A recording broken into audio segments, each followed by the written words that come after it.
Local ফুটবলে অ্যামোসের নতুন সংযোজন আমরা যেগুলো ইন্টারন্যাশনাল খেলাতে দেখে থাকি যে রেফারির কাছে মাইক থাকে, ওয়্যারলেস মাইক।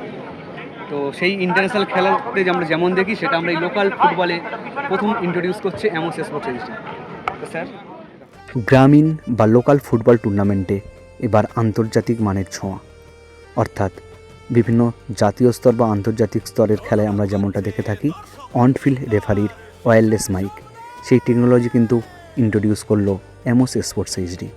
অর্থাৎ এবার যে কোনো সমস্যায় অনফিল্ড রেফারি কিন্তু ডাইরেক্ট টিম অ্যামোসের সঙ্গে কিন্তু যোগাযোগ করতে পারবে। এই টেকনোলজি কিন্তু অ্যামোস এই প্রথমবার ইন্ট্রোডিউস করলো। তাই আপনাদের কেমন লাগলো এই টেকনোলজিটা বা আগামীতে কতটা কার্যকর হবে সেটা আপনারা কমেন্ট করে জানান। আর আমাদের অ্যামোসের পর্দায় খেলা দেখতে আপনার কেমন লাগে সেটাও আপনি জানাতে ভুলবেন না। Thank you so much all the viewers.